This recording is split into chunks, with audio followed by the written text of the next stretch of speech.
अस्सलाम वालेकुम फ्रेंड्स, क्या हाल हैं। उम्मीद करता हूँ सब खैरियत से होंगे। जैसा कि आप सब लोग जानते हैं कि मेरा नाम उमैर बास है और आप देख रहे हैं मेरे YouTube channel V U bright future. सबसे पहले आपको हमारे वी यू ब्राइट फ्यूचर में मोस्ट वेलकम किया जाता है। आपसे छोटी एक रिक्वेस्ट है कि आप अगर हमारे चैनल पर न्यू हैं तो प्लीज़ हमारे चैनल को सब्सक्राइब कर दें।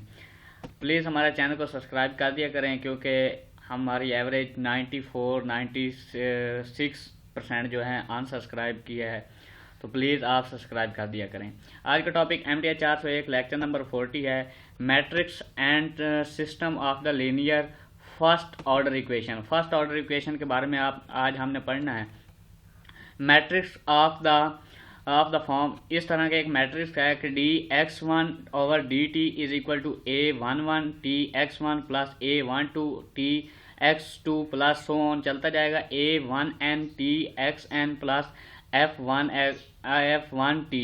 इसी तरह यहाँ पे 2 तो 2 1 2 2 2 3 2 n तक। इसी तरह n है तो n1 n2 n3 इस तरह चलता जाएगा। Suppose that x is equal to, हमारे पास x इस शेप का है कि x1 of t x2 of t so on xn t, ये हमारे कॉलम की शेप में है। a t हमारे पास है a11 t a12 a13 a14, इसी तरह जैसे हमारा मैट्रिक्स होता है a21 a22 a3 a23, इसी तरह सो ऑन n तक चलता जाएगा। और f ऑफ t हमारे पास होता है f1t f2t f3 f4 f5 fn तक। इस शेप का हमारे पास मैट्रिक्स हो सकता है। System of linear differential equation is, अब हमारे पास सिस्टम जो होगा वो कैसे होगा, d/dx, और हमारे पास ये एक सिस्टम हो जाएगा जो हमने ऊपर क्या कहा है, इसको x का है। उसके बाद हमारे पास इज इक्वल टू ये a वाला सिस्टम, ये हमारे पास क्या है, ये हमारे पास वही x, यानी कि ये हो गया ax प्लस हमारे पास क्या हो गया f ऑफ t। तो हम इसको इस शेप में लिख सकते हैं कि dx/dt is equal to a t of x plus f of t। ये क्विज के तौर पे इंपॉर्टेंट है। For homogeneous f of t is equal to 0 as we know that, पीछे भी हम पढ़ चुके हैं। f ऑफ t होमोजीनियस में क्या होता है, जो इज इक्वल टू 0, और नॉन होमोजीनियस जो इज इक्वल टू नॉट 0 हो।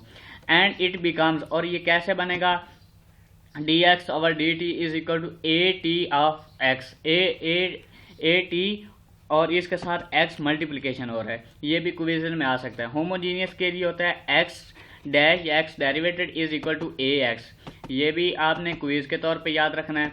उसके बाद नॉन होमोजीनियस के लिए क्या होता है, a डैश यानी कि x डैश मतलब कि x का derivated is equal to ax plus f, ये भी क्विज में। सॉल्यूशन ऑफ वेक्टर, अब देखें एक वेक्टर दिया है इस तरह का x1 x2 x3 so on, is called solution vector of homogeneous equation. ये आगे क्वेश्चन करेंगे, हमें मजीद क्लियर हो जाएगा। एग्जाम्पल है, right non homogeneous equation in the matrix form. अब देखें मैट्रिक फॉर्म में हमने सिर्फ लिखना है। अब देखें dx/dt और dy/dt दिया गया, उसके आगे इक्वेशन दी गई हैं। अब हमने इसको सिर्फ मैट्रिक्स बना के लिखना है, हल नहीं करना। इफ वी सपोज दैट, अब सबसे पहले हम एक मैट्रिक्स x डिफाइन कर लेते हैं, जो हमारे पास x y कॉलम की शेप में लिख लेते हैं। Then non homogeneous equation is written as, अब ये देखें dx/dt वैसे के वैसे।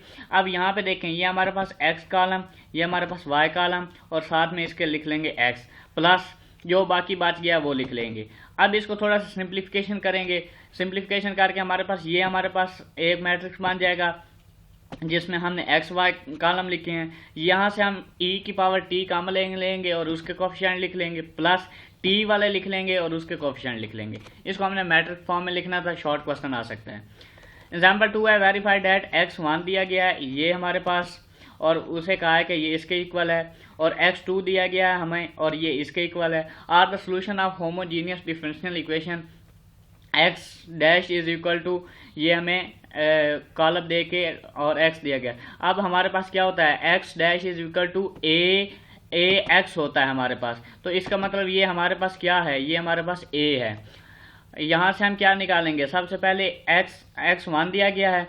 अब इसका हम x डैश लेते हैं, मतलब कि इसका डेरिवेट लेते हैं। -2 स्टार्ट में चला जाएगा, -2 e की पावर -2 हो जाएगी। यहाँ से -2 स्टार्ट में जाएगा तो माइनस माइनस प्लस हो जाएगी, तो प्लस e की पावर -2 हो जाएगा। अब हम क्या करते हैं, a x1 निकालते हैं, a के साथ x1 को मल्टीप्लीकेशन करते हैं, वहाँ से हमने मल्टीप्लिकेशन की तो हमारे पास ये सिचुएशन बन गई, इसको सिंप्लीफाई किया तो हमारे पास ये बन गए, तो ये हमारे पास क्या है, x1 डैश के इक्वल है।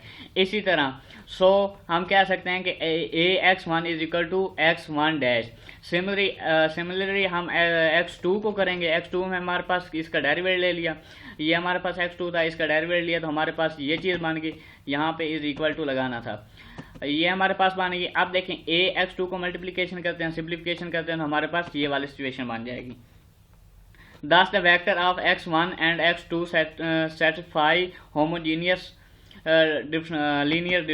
लीनियर सिस्टम या लीनियर डिफरेंशियल इक्वेशन लगा लें। क्योंकि ये x1 ये जो सिस्टम हम यानी कि जो हमारे पास ये इक्वेशन बनती है कि ax1 is equal to x1 का डेरिवेटेड जो हमने रिलेशन लिखा है वो सेटिस्फाई हो जाता है। अब initial value problem in equation dx over dt is equal to at of x1 plus ft of T ax, ये हम ऊपर रिलेशन पढ़ चुके हैं कि इस रिलेशन को हम ऊपर डिस्कस कर चुके हैं। अब इसको हम मजीद करते हैं। Subject to initial condition X T naught is equal to X naught is called an initial value problem on the interval I. अब देखें इसको आगे करते हैं। थ्योरम है एक हमारे पास, existence of a unique solution. Suppose that an entries of the matrix AT and FT in the system of the differential equation dx, ये हम ऊपर रिलेशन पढ़ चुके हैं, dx over dt is equal to atx plus f of t being considered in the initial value problem are the continuous function on a common interval। यहाँ पे हमारे पास एक कॉन्टिन्यूस फंक्शन है और ये एक कॉमन इंटरवल पे होते हैं एमसीक्यूज के लिहाज से। Common interval I that continuous the point to then there exist a unique solution. तो हमारे पास क्या होगा, यूनिक सोल्यूशन होगा, एग्जिस्ट करेगा of initial value problem on the interval I. हमें कोई भी इंटरवल आई पे हमारे पास क्या होगा, यूनिक सोल्यूशन होगा। सुपरपोजिशन प्रिंसिपल है। Suppose that x1 x2 x3 x so on x and b are set of solution vector x dx over dt is equal to a। अब देखें at of x, then the principle of superposition state, ये हमारे पास जो theorem है ये आपने याद रखना है। x is equal to c1x plus c2x2 plus c3x3 so on x, यहाँ पे n लगा लें या k लगा लें तो c k x k, ये हमारे पास रिलेशन है। Principle of superposition is the that a constant multiple of any solution vector of a homogeneous system of first order differential equation also a solution of system। अब देखें हमारे पास एक equation दी गई है, उसने एक सिस्टम दिया है, मैट्रिक्स x हमें दिया है, x डेरिवेटेड दिया है और हमें यहाँ पे सिस्टम दे के, तो यहाँ पे हमारे पास देखें ये जो है ये हमारे पास a बनता है, ये हमारे पास a बन गया, ये हमारे पास x बन गया, एंड उसने ये एक हमें और सिस्टम दिया है कि x1 हमारे पास ये है। तो हम क्या करते हैं, जो ऊपर हमने रिलेशन पढ़ा है कि c1 x1 plus c2 x2, यहाँ पे हमारे पास ये क्या है, यहाँ पे देखें ये हमारे पास x1 है, ये हमारे पास a है, और यहाँ से हम क्या करते हैं c1 dx over dt। अब dx over dt, ये dx over dt को हम x के ऊपर डैश लगा के भी लिख सकते हैं या इस शेप में भी लिख सकते हैं। तो यहाँ पे हमारे पास c1 हो गया और ये हमारे पास x1 हो गया, ये वाला जो है। अब क्या करते हैं, हम लिखते हैं कि ax is equal to c।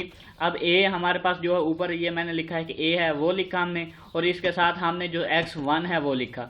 अब हम इसकी सिर्फ मल्टीप्लिकेशन करते हैं, या यहाँ पे देखें 1 को cos से मल्टीप्लिकेशन की है और प्लस, अब देखें ना इसकी यानी कि रो चलेगी और इसका कॉलम चलेगा, ये 0 हो जाएगा और ये चीज़ आ जाएगी, कॉस माइनस कॉस कैंसिल, और यहाँ पे हमारे पास माइनस का साइन आ जाएगा। उसी तरह इसको हम 1 से मल्टीप्लिकेशन की, हमारे पास कॉस आ गया, उसके बाद इस 1 को हमने इस से मल्टीप्लिकेशन की तो -1 over cos t plus 1 over 2 sine T आ गया, और ये हमारे पास 0 हो गया। सिंप्लीफिकेशन की तो हमारे पास ये बन गया। इसी तरह आगे वाले को किया तो हमारे पास ये बन गया ax is equal to c1, और हमारे पास एक मैट्रिक आ गया, thus dx over dt is equal to ax।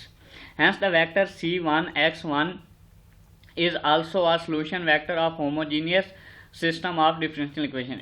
इस तरह एग्जाम्पल 2 है, x2 दिया है और x1 का डेरिवेटेड दिया है और ये हमारे पास क्या हो गया, ये हमारे पास a1 हो गया। अब देखें x2 हमें दिया गया है यहाँ पे और x2 का हम डेरिवेट लेंगे तो हमारे पास 0 e की पावर t यानी कि सेम ही रहेगा। देन ax2 a हमें हमारे पास क्या है, ये वाला बनता है, ये a है हमारे पास और x2 के साथ मल्टीप्लिकेशन करेंगे तो हमारे पास फिर भी ये सेम आएगा। So ax2 is equal to x का derivated. Linear dependence of solution, इसमें क्या है, any two solution vector x1 and x2 are the linear dependent if and only if one of two vector is constant multiple of other. One और two vector is a constant multiple of other for k2 greater than 2 if set of k solution vector express at least one of solution vector as a linear combination of the remaining vector। तो ये हमारे पास क्या linear combination of vector है। ये था आज का हमारा टॉपिक। होपफुली आपको समझ आई होगी और समझ आई हो तो please like, subscribe and share और कमेंट भी करना। ठीक है दोस्तों, मिलते हैं किसी नई वीडियो के साथ।